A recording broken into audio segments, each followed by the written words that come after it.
Mr.Blais here. I'm going to show you a relatively quick photo edit to make it look something like this.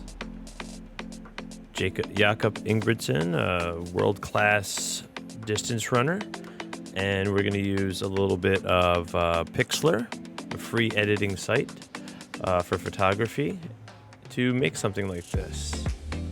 All right, let's get going. So we're going to go to Google. All right, so first thing you're going to do is you're going to type in Canva background remover. Select upload. I'm going to select my actual pictures here. All right, so I think we can just do one at a time. So you can sign up for a free Canva account, and the free Canva account might not allow you to do the background remover, but the educational version, you can. So we're just gonna let Canva do its magic. And now I'm going to just click share and download. And make sure you select transparent background. Now, if you can't get into Canva or cannot use Canva, if you can just do a Google search, and there are plenty of free, no login background remover apps or websites you could use. So now I'm just going to quickly repeat the process for the other two.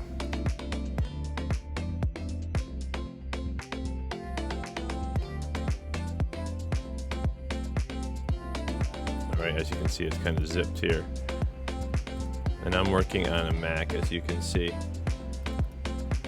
But the pictures actually don't even need to be unzipped. Worked out well. All right, so now, once you have the images with background removed, you can go over to Pixlr.com, Pixlr.com. And here, so you're gonna open up Pixlr Editor. Open image. I'm going to click create new rather. And I'm going to do, go into social YouTube thumbnail I like. You can title it, I'm going to title it portrait photo. Click create. All right. Now what you're going to do is we're going to add a few layers. So right now it's just a background layer. If you come over to layer window, you're just going to select a plus, select image. I'm going to get one photo up. Holy, that's huge. Now I'm going to go ahead and shrink it down. Don't go off the screen, you're going to lose it. And kind of drag, pull. It was a big file. So, and I want to get it so it kind of fits on here. I'm going to fit probably 2 or 3 on here. So you can choose the same photo and duplicate it, so you have at least 3, or you could choose 3 different photos. I'm going to add 3 different photos, but if I were to do the same photo duplicated, all I'd have to do is select this layer, and then if I right click or control click here, and I go to layer, I believe it is, and then you can duplicate, and then it will add 2, so you can see I have 2. I'm going to undo that. So I'm going to go ahead and take that layer back off, select, delete that one. Now I'm going to add the other images in. So they're make sure you remember where they are. There's one. Again, I'll probably have to resize it so they're all about the same size. This part's a little tedious, so I'm going to speed it up. All right, now that I got the photos pretty much where I want them, you can make sure that all the heads are the right size, so it looks proportionally correct, and kind of, adjust the heights and placement of them. Since my photo kind of cropped the shoulder, I'm going to leave it like there. I might move them in a little bit. So I can also take now on the right hand side, if I want these are layers, so as you can see, this photo here on the right is above that photo. So if you want one photo to be in front, like the middle photo I want in front, so I'm literally going to come over in the layer window, and I'm just going to slide it up and let it go. and that brings it up to the front.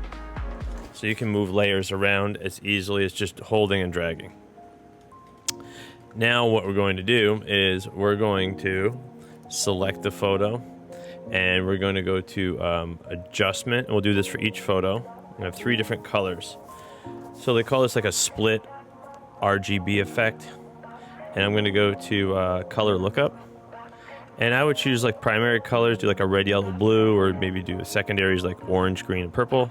So I'm just going to select the photo, select the color, and we'll start with a red, a nice bright red. Click apply, and then apply one more time. And then I'm going to repeat the process for the other 2 with different colors. I'll speed this up for you. Alright, now I have all the colors selected, and what I did here is I right clicked on each one and labeled it blue, red, yellow. And now what I'm going to do is I'm going to add a background layer. So it looks like this one was an image. I'll delete that one. Now I'm going to click and add an empty layer. And I'm going to put that all the way down in the bottom. This will be behind everything. So whatever's on top is going to show first, and then everything else will be behind it. Okay? So now I'm on the background layer. So we're just going to label this background. Okay? Enter. Now I'm going to come over and use the paint bucket tool on the left-hand side. If you mouse over it, it's just called fill. I call it the paint bucket. And now here are your color choices. You could do white, black. I'm going to choose black. I found in a previous demo it worked better. And then you just click anywhere and it will make all those look black. Okay? Now, if I move that layer above, it'll hide one. All right, if I move it above 2, it'll hide 2, but move it above everything. So that's kind of how layers work.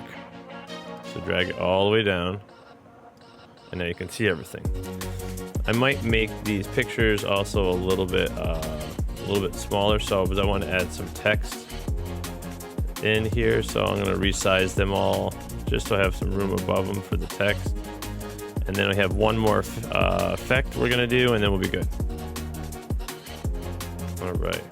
So what I'm going to do before I even add the text is I'm going to select each layer, and I'm going to right click on each one. You go to blend mode. And I believe I found the one to work the best is lighten. So you get them a little bit more transparent. Okay, so I'm going to right click, and it's a blend mode. So you're going to go to each picture and click lighten.